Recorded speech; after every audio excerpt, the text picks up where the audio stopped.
Hello and welcome to episode number 537 of Smart Podcast Trashy Books. I'm Sarah Wendell, and Amanda and I are having a cliché battle. What does that mean? Well, my brain is a very silly place, and I said that we should each make lists of romance cliches, tropes, and archetypes, and try to name them at each other without repeating. Is this the strangest thing my brain has come up with this week? Probably not, but it was a lot of fun. So can you out-cliché the two of us? The heat will be on. Hello and thank you to our Patreon community. Hi, folks. If you've supported the show, you keep me going. You make sure every episode has a transcript from Garlic Knitter. Hi, Garlic Knitter. And you have bonus episodes and a Discord. And the Discord is a sunny, lovely, welcoming place. So if you would like to join the Patreon community, have a look at patreon.com/smartbitches. And hello to Roxana, who is our newest member. I also want to say a very special hello to two seniors at my son's high school. Hello, Anjali and Sam. I'm so excited that you found the website and that you listened to the podcast. Welcome to the romance genre. If I can help you with book recs, you know who to ask. This episode is brought to you in part by Next Evo Naturals. If you've been thinking about trying CBD or you've been hearing a lot about the benefits of CBD, may I suggest trying Next Evo Naturals. Next Evo Naturals are unique CBD gummies that were developed to be fast-acting and effective. There are two kinds, one for stress and one for sleep. And you know which one I tried first. I am all about getting a good night's sleep. CBD can help when you have trouble sleeping, and it helps me relax so I fall asleep easier and I stay asleep longer. Next Evo Naturals were developed with smart sorb technology that improves and speeds up the CBD absorption so that I feel the difference in as little as 10 minutes. I have tried so many CBD products to help me relax and fall asleep, and Next Evo is one of the most effective I've experienced. The triple action CBD sleep helps me get more refreshing sleep naturally. Not only is there CBD to calm my brain down, but the gummy also includes fast-acting melatonin, so I get to sleep fast, and then I stay asleep longer, and I wake up feeling like I had really good sleep because I did. Get a better night's rest and a better day tomorrow with products from Next Evo Naturals. For up to 25% off subscription orders of $40 or more, use promo code Sarah at nextevo.com. That's NEXTEVO.com, promo code Sarah. This episode is brought to you in part by Athletic Greens. If you are looking for an all-in-one supplement that contains everything you need to start your day and you would like one that tastes good, take a look at Athletic Greens. I started taking Athletic Greens because it is so easy. It contains everything I want in a supplement. It's fast and it tastes good. First thing in the morning, one scoop, cold water, and I'm done. It is so simple, and my stomach never gets upset either. Athletic Greens is lifestyle friendly. It's vegan, dairy-free, gluten-free, and contains less than a gram of sugar with no GMOs. Athletic Greens has over 7,000 five-star reviews and is a climate-neutral certified company. It's also great for travel. The convenient travel packs are easy to bring along with you, and I use them when I'm changing time zones, and I don't know when I'll be hungry or what will be available when I am. Right now, it's time to reclaim your health and arm your immune system with convenient daily nutrition. It's just one scoop and a cup of water every day. That's it. No need for a million different pills or supplements to look out for your health. To make it easy, Athletic Greens is going to give you a free 1-year supply of immune-supporting vitamin D and 5 free travel packs with your first purchase. All you have to do is visit athleticgreens.com/Sarah. Again, that's athleticgreens.com/Sarah to take ownership over your health and pick up the ultimate daily nutritional insurance. All right, are you ready for the cliche battle? It's going down. I'm yelling about cliches. On with the podcast. That's not your house. It's not. I'm at Brian's. We had our first in-person D&D session yesterday. Ooh, how did it go? It went so well. I've never played in person before. It's always been over Discord. Makes sense, but still pretty awesome. Yeah, there were 5 of us, and Brian was DMing, and we had snacks. I think we played from about 1:30, 1:45 to like 5 o'clock. It was a lot of fun. That's awesome. Have you played Flamecraft yet? We did. Tell me what you think, because I still have mine in the box. So Brian and I played it. It is a lot of fun. It's very cute. It doesn't feel like uber competitive. You are competing against each other, but like it's pretty low stakes. I thought I was going to win, and Brian did some crafty shit in the last round and wound up winning. It's beautiful. The game is beautiful. Cool. With the art and the play mat. But yeah, we played it over the weekend. It was really fun. I liked it. Awesome. Well worth backing the Kickstarter. Yeah, and Hot Dog, the little plush dragon, is on my nightstand at Brian's Aw. house, right next to a giant bouquet of blooming peonies. So I'll send a photo. Yeah, please send a photo. That's adorable. Of Hot Dog and the peonies. So how many titles have you not mentioned since the strike began this week? Well, the Hide Your Wallet, which is going up on Tuesday, we had one title that we had to remove. Mm-hmm. And then today there was one title in books on sale that I didn't include. I had to remove 2 or 3 titles from the podcast on Friday. Yep. And then there was another title I was going to feature in books on sale tomorrow because I'm going to New York, so I'm setting it up now. That I wound up removing because I realized that was also HarperCollins too. So right now, since Thursday, I would say roughly half a dozen, to a little bit more that I've had to take out of posts and stuff like that. Well, you are saving my bacon today because last week I produced, edited, and completed a podcast for this week, November 18th, which is in 5 days if you can count today. And it's a Carina Press author. So I have to pause the podcast. And to this person's credit, they were extremely understanding and 100% supportive of the union. And in the interviews that I've done with other authors and other editors at other houses since the strike started, they have been extremely clear in their support of the union. And it sucks. It feels so shitty.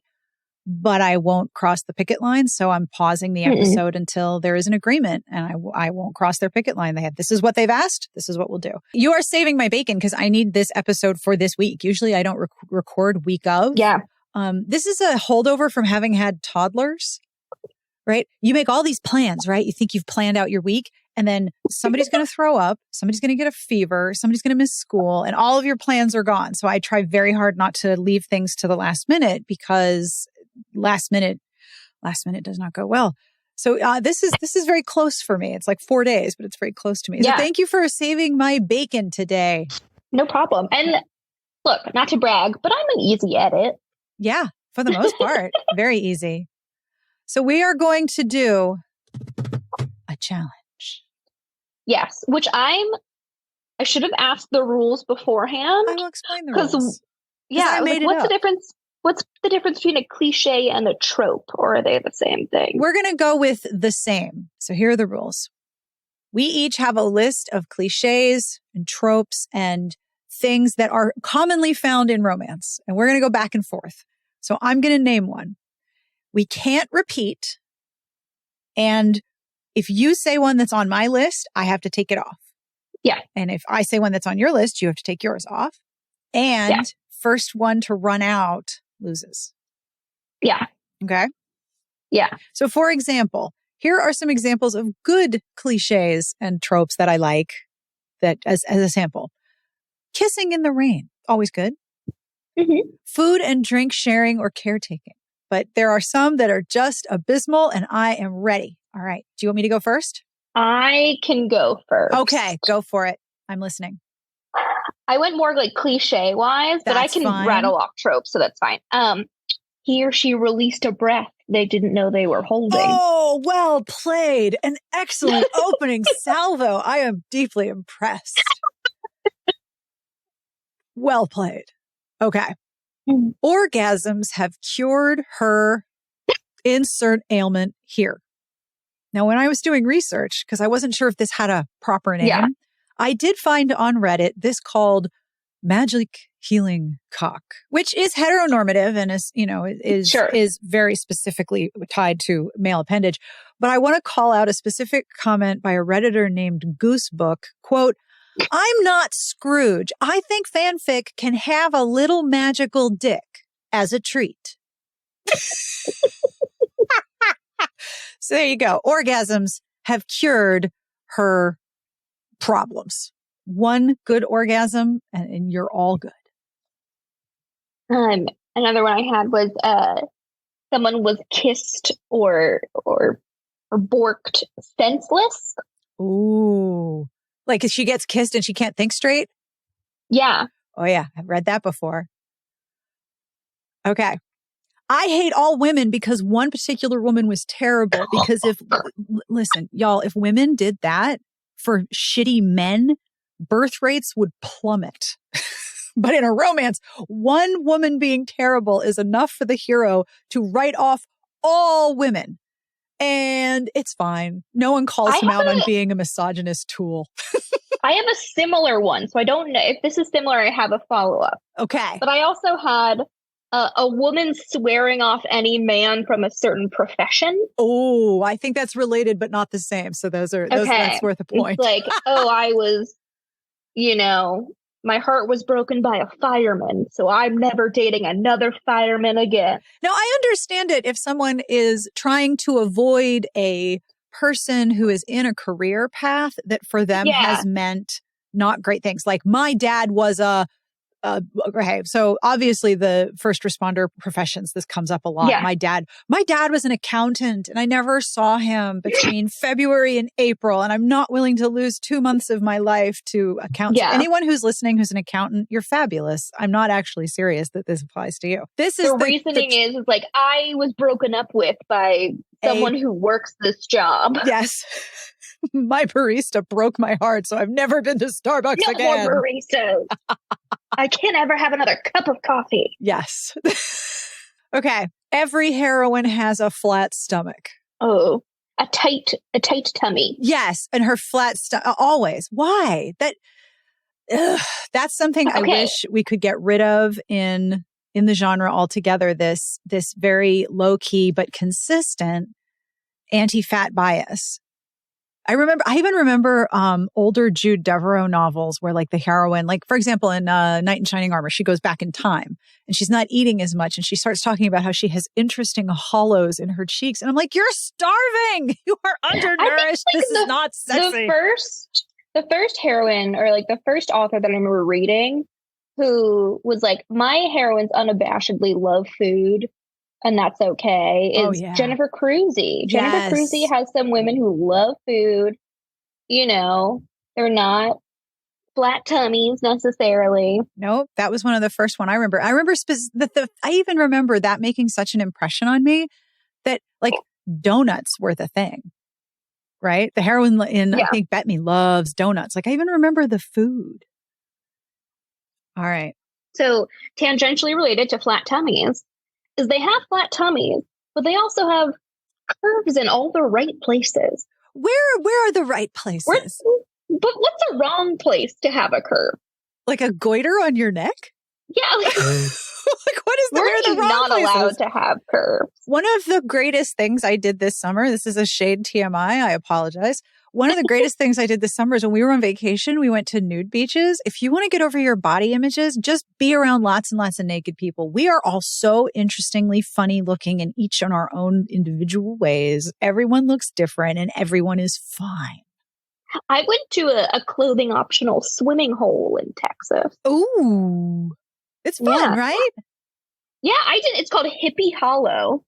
Of course it is. What else would it be called? And I didn't know that in Texas, because it gets so hot, you have to make reservations for like the swimming places to go to. And we didn't know that. So all the places were booked and the only place open was the clothing optional Hippie Hollow. So we just went. I feel like Hippie Hollow could be a cliche. My next round. Mm-hmm. The X is evil. Oh, that was on my list. Yeah. Sorry, I took that one from you. Yep. The X is always evil. One of the things that, let me back up. This week's bonus episode is me talking about Season of Love by Helena Greer. And I did an interview with Helena and with her editor, Sam Brody, which is coming up in a future episode, because this was Sam Brody's first acquisition as an editor. Oh, congrats, Sam. It's such a cute conversation. But one of the things that happens in that book is that one of the heroines is with somebody that's just not right for them. And their ex is very icy and controlled and very wealthy, but also a normal human with feelings, and she's not evil. And I was like, I love this. Just line the trope up exactly the way I think it's going to go, and then take a 180 and not do that. I think it was Rosaline Palmer, the heroine's bisexual and she has a kid. And the person that she was with, I think it was like Lauren or Laura maybe, is still like present in their lives. But like there's no like really bad blood or anything like that. It was very nice. I had the uber ambitious like businesswoman who has no time for love. She's just too busy. I have no time for love. Too busy to form attachments. Yeah. And I feel like you see this more often with women, like heroines, rather than a hero. Right. Because, you know, women can't have it all. You can't be successful in your career, but also have time for romance. That was one of the things I appreciated so much about Julie James's novels. Sometimes part of the conflict was that both of them were very good at their jobs. They both liked their jobs and they were busy. They were busy people. Like, and making a relationship work meant being scheduled to have drinks for half an hour because that's the only time you've got that day. But I really liked that was part of the conflict, that we're busy. We both have, and all of the characters in her novels have careers that are like very time consuming, but they like their careers. They're very happy and they're ambitious without it being a bad thing. Yeah. I was reading somebody talking about how, you know how there's a sort of a pipeline from wellness influencers to like full on QAnon conspiracy. And I don't remember where I saw this. I'll have to find it when I am editing. But somebody on Twitter was saying, yeah, it's like, you know, the whole women in the kitchen thing has been transformed into the sacred female energy must guard the hearth of each home. And I was talking about this. Sounds exhausting. I know, right? And I was like, I'm not guarding the goddamn hearth. I'm busy. Also, I forgot to tell you, I have a new rule. I have a second rule. So I have an older rule. I think I've told you this. Like right after 2001, I said that I do not allow white men in suits to tell me things on TV screens. So if it's a white dude in a suit on TV, I do not let them tell me things. Now, this does not apply to most meteorologists because they take their suit jackets off. They're usually just wearing a tie. So that's fine. I'll listen to meteorologists. But I don't let white dudes in suits tell me things on TV screens. And that's an old rule. Like that's 20-year-old rule. Yeah. My new rule. I do not let white women on social media tell me what to eat. It's a good rule. I invite everyone to adopt this rule. Don't let a white lady, especially if she's got like a lot of influencer signals and wellness signals, don't let a white lady on social media tell you what to eat. Unless it's us and we're sharing recipes. This is a tricky one. And if this has a proper name, it has a proper name, but it's a very specific incarnation of this trope. So you have love at first sight signaled by some kind of physical change. So it's fated mates, but I can see in color. My heart starts beating. My horns do something that would proclaim my horniness. You can ejaculate now. That was another one. That was my absolute favorite. Telling that to someone and they're like, wait, what? I'm like, it's a real thing. It's like when the fire department comes along to like flush all the hydrants and they undo the cap and there's just water everywhere. You have to think like, I know this is going to be gross. They still orgasm. They just don't ejaculate. But do they gotta like drain snake it? Like, is there some sort of like build up that they need to? Is there some sort of storage compartment? Or, you know, like when you use lotion, you haven't used lotion for a while and there's like that hard piece of lotion. My hair product every morning. I've got to go find the little nubbin of hair product. Like that? Yeah. It's a lot like that. It's exactly like that. I had one similar to that in that like they feel a spark of electricity when they like touch at first. Right. You know How is what that I mean? just not static because you wore socks on the carpet? Also, Brian just texted me and is like, I can't believe you just said that about the Hi, Brian. Welcome to recording a podcast with me. Sorry. It's like the hard lotion thing. I gotta fill them in about what I'm talking about. Yeah. Sorry, Brian. Okay. Should I pick another? Did the hand thing count, or was that too similar to your physiology? No, I don't think that's too similar because there's always like their fingers touched and she felt a zing. And I was like, okay, you were just rubbing your feet on the carpet. That's what that is.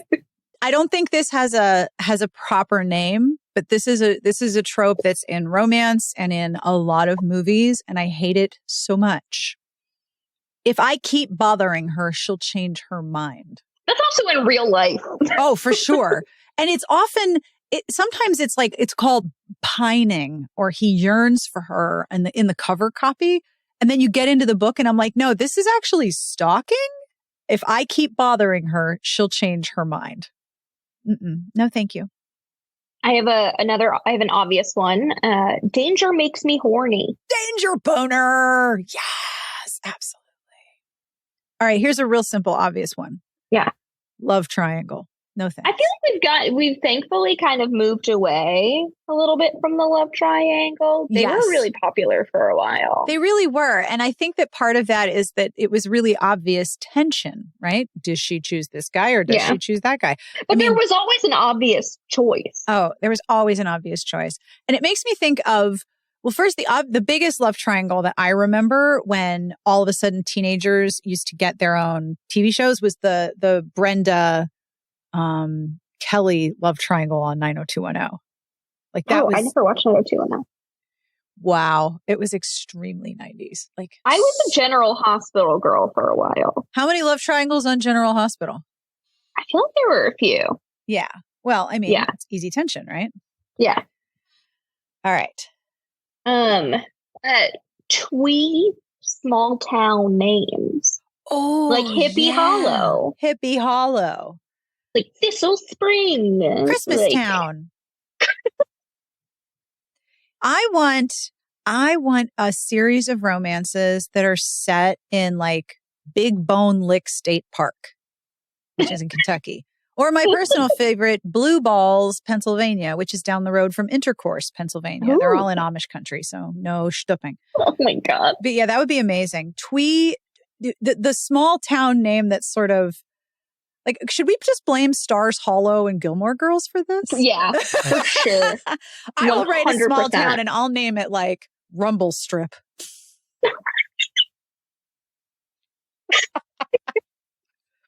Okay. Yeah. Yeah. What's the population of Rumble Strip? 69,420 people. Obs. All right. Now you can call foul on this one, but I had this listed separately. Okay. So I said earlier, orgasms cured her physical ailment here. Good sex overcomes infertility.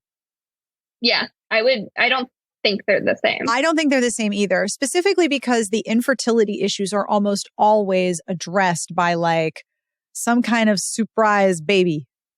Yeah. At some point. And I don't like it as someone who went through infertility. It makes me really, really mad. Like, do you know what overcomes infertility? A lot of intervention and a whole rocket line of doctors helping you get pregnant, plus shots, patches, and some other stuff. So yeah, it's not just one good, visit to Bonetown. Although we could write a small town romance and set it in Bonetown.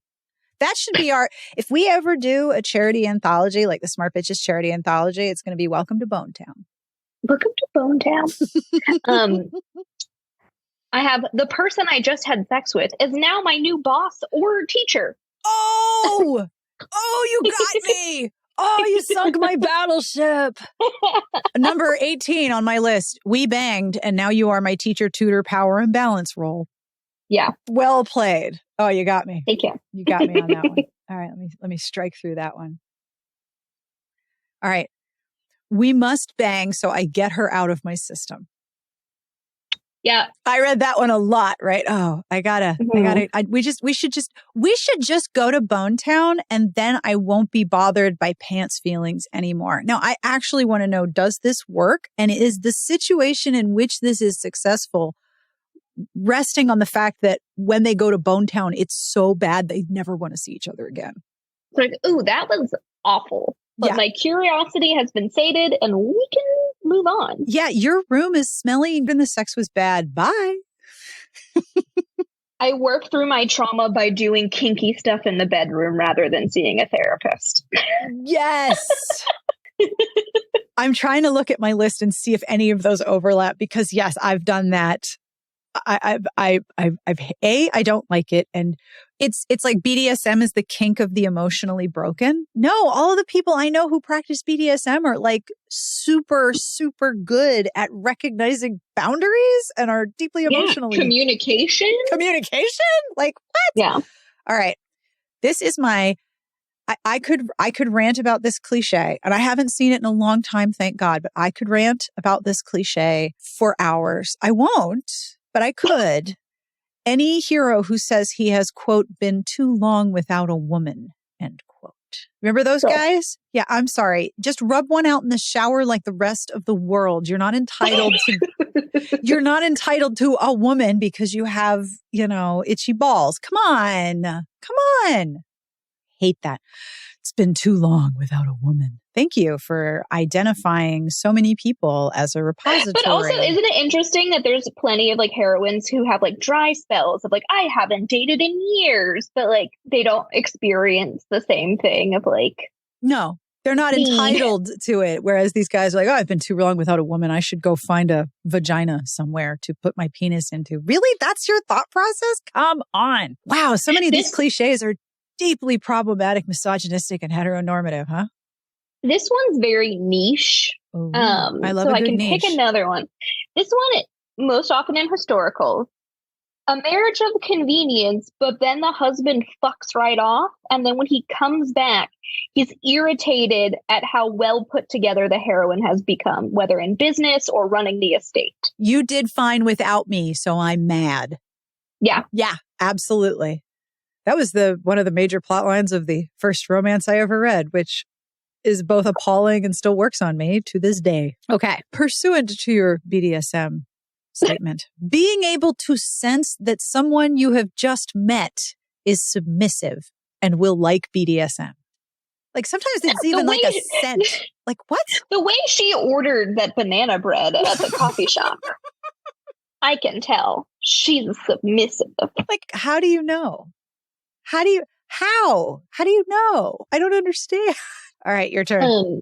Similar to She Did Fine Without Me is she wins over the household. Like married in like name only. And of course, the minute she shows up at the house, like all the staff like immediately fall in love with her. And it's like, someone hasn't decorated for Christmas in a decade here. Look at her go. Like, and in reality, it would make more sense to me that the person who has been running the household would be resentful of this new person walking in and saying, well, yep, it's my job now, even if that's what's supposed to happen. Yeah. I just finished listening to a murder mystery. Please hold while I verify the publisher of this book before I mention the title. All right. Berkeley. Ding, ding, ding. Okay. So I just finished listening to Revenge in Rubies by it's a Harriet Gordon mystery by A.M. Stewart. Okay. I mentioned this in the bonus episode. So if someone's listened to the bonus episode, this will be a bit of a repeat. All 3 books in this series have different narrators, and I find this completely baffling, but so far they're all pretty good. In the second one, a young woman marries an older man and comes with him. They're all set in Singapore in 1910 and comes to live with him in Singapore, and his sister, who has been running his house and raising his kid from his late wife and basically managing everything, is told, well, you're done now and you should leave. And she was understandably very pissed off at her brother and did not like the new wife. And I thought, all right, this is the kind of juicy gossip mystery I can get into. Okay. My call. Looking at my list. All right. This is similar to the way she ordered that banana bread proved that she would enjoy intense BDSM. Yeah. Being able to sense that a person is a virgin. Like there is legitimately a hero. I can think of the author where the hero like caught her scent on the wind and knew that she was impure. And I was like, oh, fuck you, buddy. Does virginity have a scent? Is that what all those creepy ass Loves Baby Soft ads? Burritos. Virginity smells like burritos? Corn chips, maybe? Mountain Dew Code Red. Oh God. No, that's what never mind. I'm not even going to go there. I'm just going to leave that alone. I'm just going to back away, back away, back away, back away. All right, your turn. I only have 2 more, so you might win out. I'm just going to say bakeries. Someone's always opening up a goddamn bakery. There is no limit to the number of bakeries and cupcake shops that Romancelandia small towns can support. I just want like a main street that's just nothing but bakeries. There's no bank. There's no post office. No. Mm-mm. It's just bakery. But it's all a very specific kind of baked good so they don't step on each other's toes, right? Yeah. So we have the cupcake shop, Macarons. the macaron shop, the cupcake shop, the bread shop. Now, I am all about the idea of having specific specialty shops like the cheese shop, the bread shop, the bake, like that makes sense. But like sometimes they get so specific where it's just the one baked good. And I'm like, that seems like okay. That seems like a problem. Speaking of little shops, in Flamecraft, all the little shops have pun names. So one of the bread shops is called Critical Rolls.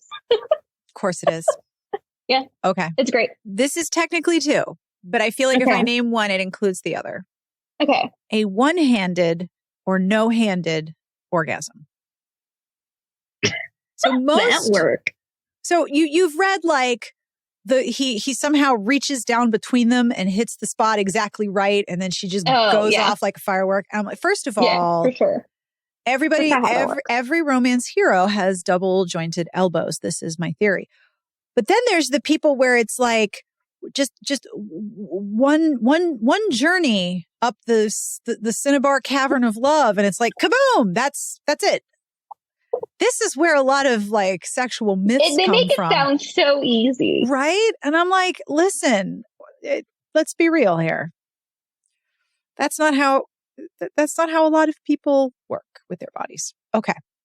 So this is my last one on my list. The person you've been texting or chatting with online is actually your nemesis. Ooh, I like that one. I know you do. I like that one a lot. That's one of my favorites. Actually, in my list of good ones, I have, we do not like each other and we are stuck together, and I do not like that you are competent. It pisses me off that you're a competent coworker, and I hate it because I don't like it. Okay. So let me come up. I have a couple more here. Yeah. Secret baby. Of course. It'll never get old. Amnesia. Of course. Yeah. Of course. All right. I have a list of 25. So I have like 4. Oh my goodness. 4 or 5 left. Okay. I came to win.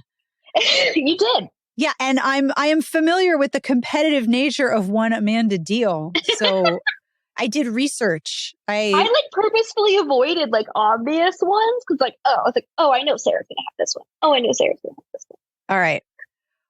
I don't know what to call this one. I have a suggestion, but maybe you can help me come up with a name. I have a feeling, and it is your fault, and so I will punish you for the fact that I'm having an emotion.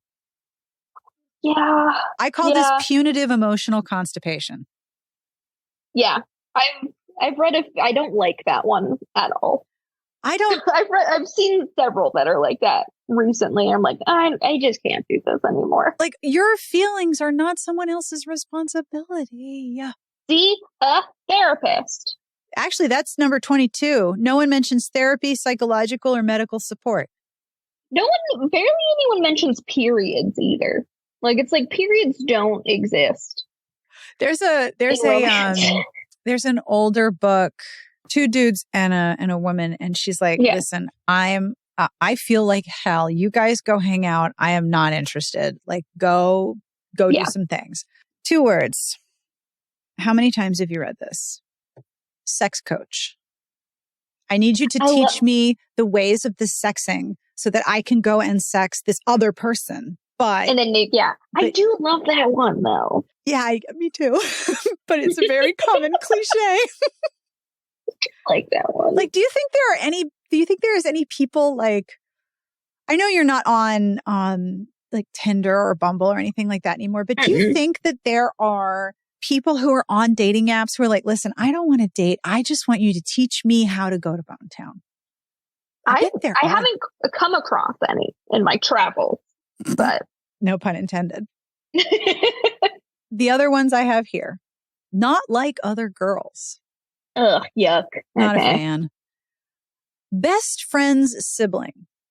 I don't like those at all. Especially, you can't fuck my little sister, you creep. Okay, well, why are you friends with this person that you don't trust with your sibling? But also, your sister is 24 years old. Like, she's a whole ass human being who can make decisions for herself. Yeah. Yes, the general infantilization of people is very frustrating.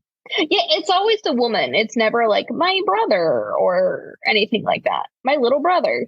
No, I have read a few that I have enjoyed where the tension isn't so much, you can't go to Bone Town with my sibling or my best friend. It's more like the person who is the friend is like an honorary family member and they don't want to screw that up because this is their home and their second home or their safe, their sanctuary, and they don't want to screw that up. Like, I get that completely. But like, you're a creep. You can't go to Bone Town with my sibling, but you're my best friend and we hang out all the time. Yeah. I don't understand. Maybe I'm just too picky. I think the problem is here. You know what I should do? I'm really picky about the romance novels that I read. I should start a review blog. That's what I should do. Novel thought. Yeah, I know. See how that works. All right. And the last one that I have on my list is I am dedicated to my career and the choices that I have made, but I will give up my entire personal and professional life for you. The end. That's wild. You've read that before, right? Yeah, but that is so wild. Isn't that just, it's just incredible. And unhealthy. Yeah, it's part of the whole theme where a lot of the time, the protagonists, especially in contemporary romance, they're very isolated. Like, they don't have friends. They don't have a support network. They don't have people to hang out with. They don't it's just them. And as a supremely introverted person who doesn't like to leave the house, if you were to like meet me and become friends with me, you would know about my other friends. I have friends. Like the isolation part where it's like only the relationship is the important thing. No other relationships are more important than the one that is happening in the romance, including your relationship with your work, your relationship with yourself, your relationship with your family. Like, I don't understand that. So that was my last one. That was a good list. It was a good list. I think I won. I feel guilty. You did. I win. overprepared. Don't feel guilty. I overprepared. Well, that's overprepared. Not a surprise. My last good one that I love, one of my favorite ones, I love respectful pining. Like, when one character has it so bad for the other, but also knows of reasons not to bring those feelings forward, and those reasons are valid, and like, now's not a good time. Now is not a good time for the fact that I've been in love with you for 25 years. So I'm just going to hold on to it for another 25. That'll be fine. And there becomes a point where it's like, okay, you got to shit or get off the pot. Like, make a decision. Sure. I don't like indecisiveness. I really hate it in myself, especially. I love making decisions, but I love respectful pining. So what are you reading? And then I'm going to tell you a joke. I am reading a Korean therapy memoir. I did not know those words went. What? Tell me. So it was originally written in South Korean. And I guess like one of the members of BTS loves it. And so that's part of the marketing for it. That's so cute. I did not know that BTS was a marketing strategy for books, but of course it is. Can you imagine if there was a BTS book club? Oh, that would be great. For sure. Oh my gosh. And I asked my brother how to pronounce this, so I don't even remember if it's right. But it's called I Want to Die, but I Want to Eat Tteokbokki, which are these like rice cake noodles. I've had them. They're delicious. I want to die, but I want to eat rice cake noodles. Yeah. And I can relate to that feeling. I know, it's like, I'm so sad, but I love food so much. And that's kind of what's keeping me going right now. It's just like, the thought of never eating nachos again bums me out. So that is what I'm reading right now. A little bit different than what I usually go for, but the title captured me. And apparently it was pretty successful in South Korea, and they just translated it to English. It came out November. It came out this month, I think. That's awesome. Yeah. I am still reading very slowly Tranquility by Tuesday. There are 9 different steps for basically managing your schedule so that you feel more tranquil and can just be chill, which is like always my goal. I embrace tranquility. I could be an Overwatch. I could be that little character who flies around. I embrace tranquility. So one of them is to plan the week ahead on Friday afternoon, but then like not only just the weekend and the week ahead, but the following weekend. So now Adam and I have started sitting down on Friday afternoons, and he looks at his work calendar and I look at my work calendar, and we add things to each other's calendar. Like if he has meetings with the camera on in his office, then I know that I'm like the person to come to. So I should not be doing something where I can't be interrupted. Like I won't schedule a podcast during that time. It's actually made things a lot more chill because we both know what to expect. Plus we host Thanksgiving, and Thanksgiving is like 10 days away. So we had like a whole discussion about what we're doing, and like his parents are coming. What are we cooking? That kind of thing. And so I can sort of look ahead and feel a lot more relaxed. I'm like, oh, this is nice. 2 of the other ones are move your body in some way for at least 10 minutes by 3:00 p.m. Like, oh, that's doable. And the other one that I really appreciate, because I don't know if you know this, but I can be a little aggressive with myself and my own goals and tasks. I don't know if you've witnessed that. You witnessed that at all? I'm a little bit driven when it comes to prodding myself. Yes. 3 times a week is good. 3 times a week is a habit. It doesn't have to be every day. So like sometimes if I get up and I am just not feeling like working out, I'm tired, I'm achy, whatever. I don't have to be like, but you must do it every day. No, 3 times a week is a habit. Ooh, I like this. So far, I have found this book very, very cool. And I still recommend Season of Love by Helena Greer. Do you know about this book? Yes. So I think you recommended both the Tranquility one and Season of Love in what you're reading over the weekend. I did. Season of Love is so good. Amanda, I read it in one day. I saw you recommending it to Shayna. Oh, I'm like mad at myself that she wasn't like the first person I thought of. I gifted it to a friend of mine. I told you I was the matron of honor in a lesbian wedding like a bunch of years ago, right? So I sent it to one of them. Well, her wife passed away a couple of years ago. So I sent it to my friend and I was like, listen, so this looks like a Christmas book, but everyone who owns this Christmas tree farm is Jewish. And she went, what? Like, yeah, this is right. It really captures that feeling of being Jewish and being completely surrounded by Christmas. Like it's everywhere and you can't escape it, but you're going to keep going and being Jewish anyway. And all of the ways they do that are just so good. And it's a really fun interview. So I'm really liking that. I just finished listening to Revenge in Rubies, and I'm waiting for my hold in Evil in Emerald to come in. And that's what I'm listening to. Those are some catchy titles. They are really good titles. Those are the Harriet Gordon mysteries. Oh, I have a small cat on my desk. Hello, lady. Little tiny lady. All right. Are you ready for this week's joke? I'm going to share this joke with you so that you can share it with Brian. Okay. Are you ready? Yeah. Why did someone upgrade from LGBTQ to LGBTQ plus? I don't know.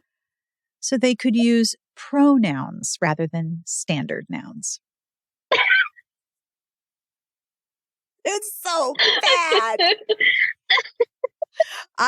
Every now and again I will encounter a joke and I'll just be like, oh, I can't tell anyone this. I have to use it for the podcast. It's ridiculous. I know. I'm still also really tickled in the podcast Discord.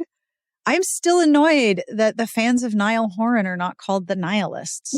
I'm like so mad. Like I actually want to like go find his publicist and be like, can I do an interview with Niall Horan and just ask him why his supporters are not called Nihilists?